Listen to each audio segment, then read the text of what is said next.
कोन आता है जो हमने आपको दिखाया था कि अंटा भरा जा रहा था, इससे हम लोग अंटा पे कन्वर्ट।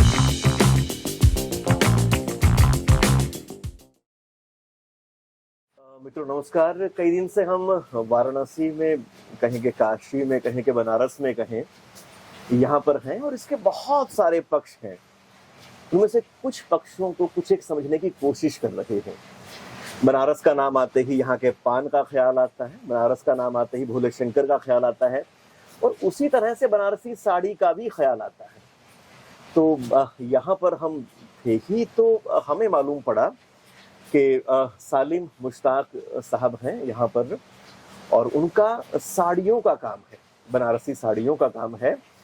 तो हमें उनका संपर्क सूत्र कहीं से मिला और यहाँ पर चले आए और उतनी ही शिद्दत के साथ उनसे मुलाकात हुई, उतने ही प्यार से उन्होंने हमें बिठाया और पूरे के पूरे प्रोसेस को समझाया। तो जो हमने समझा तो हम चाहते हैं कि वो पूरा प्रोसेस एक बार आपको भी बता दें। नमस्कार। नमस्कार। और कैसे हैं आप? बढ़िया, फर्स्ट क्लास सर, आप बताएं। अच्छा, तो आप ये बताएं कि अभी जो हम पूरा का पूरा ये काम देख कर आए, तो आपने ये काम कब शुरू किया? परिवार में काम रहा होगा ये? हाँ, ये हमारे यहाँ तकरीबन 4 पीढ़ी से ये काम चल रहा है। ये काम तो हम लोगों का 300 साल पुराना है सर। हमारे पीढ़ी दर पीढ़ी काम होता है, मगर हम लोग 4 पीढ़ी से ये काम हमारे यहाँ हो रहा है। उसी से हम जुड़े हैं, करते करते आज हम लोग कर रहे हैं। पहले हमारे वालिद साहब करते थे जी। आज उसको हम लोगों ने अडॉप्ट कर लिया। मैं तो खुद कश्मीर में पोस्टेड था एजुकेशन डिपार्टमेंट में, एनजीओ के थ्रू, प्रथम करके ऑर्गेनाइजेशन थी। तो हमने वो जॉब से रिज़ाइन किया 2013 में, तो 14 में हमने अपना बिजनेस ज्वाइन किया। तो बिजनेस ज्वाइन करने के बाद आपने सारा प्रोसेस हमारा देखा है। वो एम्पायर हम लोगों ने मिलके, मेरे भैया है, छोटा भाई है, मेरे पापा है और कुछ हमारे कुलीग्स हैं, साथ में काम करना। तो इन सब की मदद से ही हमने एम्पायर, एक छोटा सा जो भी हमारा बिजनेस है वो हमने खड़ा किया है। जी। अच्छा, आप ये बताएं कि ये पूरा का पूरा जो काम है वो धागे से शुरू होता है। हाँ, तो आपके यहाँ एक तो ये बताएं कि किस किस किस्म का धागा आता है और आता कहाँ से है? सर धागा तो हमारे यहाँ बहुत सारे शेड्स आते हैं और बहुत सारी वैरायटियाँ आती हैं। धागा मेनली जो भी यहाँ हम लोग यूज़ करते हैं वो धागा सूरत से ही आता है। सूरत से मऊ भी आता है और मऊ से यहाँ बनारस में भी आता है। और बहुत सारे वीवर हैं जो अपना डायरेक्ट सूरत से मंगाते हैं। तो हमारा जो भी है हम यही लोकल परचेज करते हैं, बट धागा जितना भी यूज़ होता है सारा सूरत और गुजरात से यूज़ होता है। अच्छा, आप ये बताएं कि आपको क्या ख्याल आता है कि यहाँ लोकल लेवल पे धागा कब तक बनता रहा है? अभी तक तो ऐसा कोई कहीं भी हम लोगों ने देखा नहीं कि यहाँ लोकल में कहीं धागा तैयार हो रहा है। कोई फैक्ट्री नहीं है। हाँ, नहीं तो वो भी तो सारा प्रोसेस उनका बाहर का ही है। यानी कि अब बाहर से ही आता है एक तरह हाँ, से। मेनली यहाँ जरी का काम होता है। इसमें जो जरी यूज होती है वो यहाँ बनता है। बिटाई का और प्योर का, ये सारी जरियां यहाँ तैयार होती है। तो अच्छा, मान लीजिए बाहर से फिर धागा आया और उसके बाद फिर आपने हमें पूरा का पूरा प्रोसेस एक तरह से दिखाया है। तो आप सबके लिए बताना चाहें तो फिर उसकी शुरुआत कहाँ से होती है? जो पहली मशीन है वहां पर क्या काम होता है? सबसे पहले जो धागा का कोन आता है जो हमने आपको दिखाया था कि अंटा भरा जा रहा था, इससे हम लोग अंटा पे कन्वर्ट करते हैं। एक कोन से तकरीबन जो भी 50-60 अंटा जो भी तैयार होता है वो तकरीबन 400-450 अंटा तैयार करते हैं। हाँ, करके बताइए। दूसरा वही लगाइए, एक को दूसरा लगाइए, इसको भी ज्वाइन करेंगे। ज्वाइन करके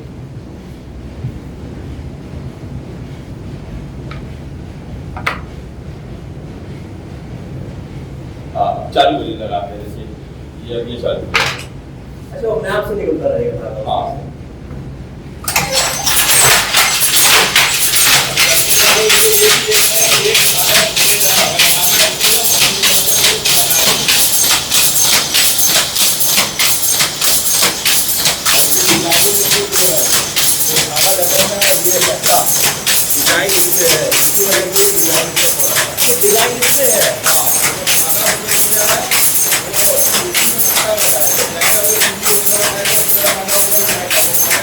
फिर इसके बाद फिर हमने दूसरी मशीन आपको दिखाई थी जो वार्पिंग जिसको बोलते हैं। जी। हाँ, वो तानी जिसको कहते हैं हम लोग, लच्छा तानी, उस पे तैयार करते हैं। सपोज हमने 500 मीटर उसकी तानी तैयार की तो 500 में 80 साड़ी टेंटेटिव लगभग मिलकर तैयार होती है।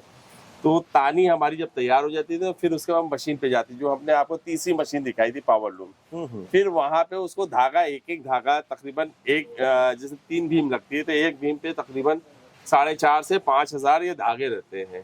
तो वैसे ही 2, 3, 4 भीम लगती है एक मशीन पे, उसको ज्वाइन करते हैं।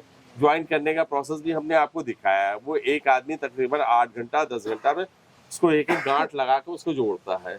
वो तैयार होने के बाद फिर जो कारीगर उसमें डिजाइन पूरा गिराता है, मास्टर गिराने के बाद फिर वो वीवर उसको साड़ी तैयार करता है। उसके पहले हमने आपको काटी मशीन दिखाई दी, एक तो ताना हो गया, प्लस उसके बाद इसी का बाना भी चलता है। बाना के लिए हमने आपको काटी मशीन दिखाई थी जिसपे वो रोल भरा रहा था। भरने के बाद ढरकी में लगा के वो बाना डालते हैं। फिर उसकी डिजाइन हम लोग अपने डिजाइनर से बनवाते हैं, क्योंकि यहाँ बनारस की जो भी कला अभी तक है जिंदा, वो यहाँ बनारसी डिजाइन के ऊपर है। हाँ, कि डिजाइन के यहाँ मास्टर बोले तो यहाँ मास्टर है। वो डिजाइन करके फिर उसको मशीन पे काम हम लोग बनवाते हैं। वो एक एक धागा का उसमें इस्तेमाल होता है, जो आपने देखा कि वो पत्ता और धागा जो लगा हुआ था वो सारे उससे डिजाइन करते हैं। फिर उसके बाद वो साड़ी तैयार होती है, उसकी कट हम लोग डिजाइन करते हैं कि हाँ 6.5 मीटर रहेगा, उसका ब्लाउज सब करने के बाद फिर उसको जाता है वो कटिंग मशीन में। कटिंग मशीन भी हमने आपको दिखाया था, वो साड़ी एक कटिंग होती है। फिर उसके बाद वो उसमें उसकी कटाई छटाई होती है। कटाई छटाई होने के बाद फिर उसके बाद उसका प्रोसेस है फिनिशिंग करने में। फिनिशिंग करने के बाद फिर उसको होती है डाइंग। डाइंग का प्रोसेस देखिए, ये हमारी कच्ची साड़ी तैयार हुई है आपकी। फिर उसके बाद ये देखिए हम लोगों ने उसको साड़ी डाइंग कराया है। डाइंग करा के ये हमारा अपना कलर चार्ट होता है। देखिए ये सेम साड़ी है, ये देखिए कितनी हार्ड है और ये कितनी सॉफ्ट हो गई फिनिशिंग के बाद। और इस तरह से लगता है कि मानो ये अलग अलग साड़ियां हैं। बिल्कुल बिल्कुल सर। और ये देखिए बिल्कुल स्मूथ और साफ साड़ी तैयार हो गई इसमें। तो ये सारा प्रोसेस है। अब ये साड़ी है जो बिकने के लिए जाती है हमारी मार्केट में। तो दोस्तों इसमें अब खान साहब ने तो हमें बहुत जल्दी जल्दी ये पूरा प्रोसेस समझा दिया, पर आप थोड़ा सा एज्यूम करके देखिएगा कि जब 8 से 10 हजार धागों में गांठ लगाई जाती है, और ऐसा एक बार नहीं होता, ऐसा कई कई दफे होता है। हाँ, बीच में कहीं आपका धागा टूटता है तो फिर आपकी पूरी की पूरी मशीन रोक दी जाती है। और फिर आपका अगर वो आपने क्या बोला उसको, अंटी बोला? हाँ, अंटा बोला। तो अंटा अगर खाली है तो फिर आपसे वो उनको लगाने हैं, आपको फिर से काम शुरू करना है। तो इतना बारीक, इतना मेहनत का काम है कि अगर आप में सब्र और संतोष ना हो तो आप ये काम नहीं कर सकते। बिल्कुल। और सच में ऐसा लगता है कि जादू है। और दूसरा आपने एक और चीज इसमें बताई कि अगर पंखा चला हो तो धागा जो है डिस्टर्ब होता है। हाँ, धागा डिस्टर्ब हो। तो चाहे गर्मी 45, 46 कितना भी हो, तो बिना हवा के कारीगर काम करेगा। आज का टेम्परेचर सर 45.6 है। आपने मशीन में देखा कि कहीं पंखा नहीं लगा हुआ था, कारीगर वैसे ही मशीन चला रहा था। क्योंकि पंखा चलाएगा तो वो डिस्टरबेंस होगा, वो मशीन बार बार उसको बंद करना पड़ेगा। जी। अच्छा, एक आप ये बताएं कि जो यहाँ पर कारीगर लगे रहते हैं तो काफी लंबे वक्त तक उनको काम करना पड़ता होगा मशीन पे? नहीं, एक्चुअल उनकी ना मतलब शिफ्टिंग होती है। हमारे यहाँ मशीनें चलती है वो 12-12 घंटे की 2 शिफ्ट चलती है। कि एक कारीगर जो है 1 मशीन या 2 मशीन उसको अलाउ करते हैं, तो उस पर वो साड़ी नहीं करते। तो उसको 12 घंटा मैक्सिमम काम करने के लिए मिलता है। मतलब हफ्ते में 6 दिन वो काम करता है, 7वें दिन उसको हमको वेजेस पे करना होता है। और फिर नेक्स्ट वीक में वो जो डे में काम कर रहा है वो नाइट शिफ्ट हो जाएगी उसकी ऑटोमेटिक। ये हमारे यहाँ साइकिल चलता रहता है जी। अच्छा, एक और चीज जब हम अंदर देखते हैं तो एक तो वो पूरा ताना है और वो बाना है। पहली बात तो ये है कि हमें आज पहली बार समझ में आया कि जो ये ताना बाना जो शब्द इस्तेमाल करते हैं जी, तो वो ताना बाना यहाँ से उठा है। जी जी जी। तो और दूसरा ये भी है कि वो जब पूरा का पूरा उसको वीव किया जाता है, उसके बाद फिर कटिंग की जाती है। हर प्रोसेस के बाद लगता है जैसे कि नया कपड़ा बन गया, अब नया कपड़ा बन गया। जी, जी, जी। और सबसे ज्यादा हैरानी तो ये डाई का काम करता है। हाँ। मतलब एक सिंगल, मान लीजिए सफेद डाई, सफेद ये कपड़ा एक तरह से, और इसमें इतनी तरह की ये डाई कैसे आ जाती है? मल्टी शेड में सर उसका भी प्रोसेस है, वो भी लगा हुआ है। उसमें भी विदाउट किसी मशीन के ये इसको इतना धागे से बांध के प्लास्टिक से पैक कर देते हैं। पहले ये ऊपर का कलर करेंगे, फिर उसके बाद इतना ये धागे से फिर दूसरा पैक करेंगे, इसको प्लास्टिक, फिर इसको खोल देंगे, फिर इसको डाई करेंगे। डाई करना कितना चैलेंजिंग टास्क है। इसके पीछे जो कारीगर है उसकी अपनी मेहनत है, उसकी अपनी ध्यान रखने की टेक्निक कोशिश है, है, उसकी टेक्निक टेक्निक है है, उसकी कि कैसे इस पूरे कपड़े को यहाँ से यहाँ तक वो बांधते हैं, उसमें फिर अलग से रंग दिया जाता है, फिर बाकी का जो हिस्सा है उसमें अलग से रंग दिया जाता है, और इस तरह से हमें बिल्कुल परफेक्ट, बहुत सूदिंग और चकाचक एक तरह से कहें तो साड़ी हाँ मिलती हाँ, है। साड़ी तैयार अच्छा, होती डाई के बाद भी हम देखते हैं कि कुछ जरी का Process काम बाकी रहता होता है, कुछ और काम होते हैं, तो वो फिर उसके बाद का काम रहता है। हाँ नहीं, उसके बाद जैसे ये फिनिशिंग करने के बाद अब इसमें वर्क का भी काम होता है, एम्ब्रॉयडरी भी बनती है, तो वो सारा अब इसको चाहे आप जितना उसमें सजा सकते हैं। जैसे इसमें ऑलरेडी वीविंग है, अगर आप चाहे तो इसको कंप्यूटर करा सकते हैं या इसमें प्रिंट करा सकते हैं, इसको और भी बहुत तरीके से सुंदर सजाया जा सकता है। बहुत सारी चीजें हैं जो हम अच्छा, हमारे यहाँ पर जो धागा इस्तेमाल होता है साड़ियों में, वो कौन सा धागा है? हमारे यहाँ बेसिकली जो बनारस में इस्तेमाल होता है वो नकली धागे होते हैं, जैसे कोरा होता है, नायलॉन होता है, ये सब तानी के होते हैं। अब बाना में होता है खास तौर से कोरा होता है, सफ़े होता है, ब्राइट होता है, कॉटन में कुछ धागा इस्तेमाल होता है, पीवी है, ये सारे मल्टी बहुत सारे हैं धागे जो अच्छा, हमारे यहाँ बनारस की वो कौन सी ब्रांड है? मतलब ये तो डिजाइन तो आपने बता ही दिया, कोई खास साड़ी है जो एकदम बनारसी होती है, बट वो हैंडलूम की साड़ी हो। उसकी मैं एक डुप्लीकेट आपको दिखा देता हूँ। वाली साड़ी निकालो तो 400-500 जो है। काफी सूरत वाले हाँ तो मतलब बनारसी साड़ी का मतलब जिसमें हाथ का बहुत सारा काम हो। जी जी जी जी, वो हाथ से, वो हैंडलूम से बनता है, तो एक एक साड़ी बनने में वो काफी दिन लग जाते हैं, 5-5 6-6 महीने हैं। ये उसी की कॉपी है सर। अच्छा, इसमें देखिए पूरी बनारसी डिजाइन ही है। वाह, ये देखिए, ये सारी डिजाइन बनारसी ही डिजाइन है।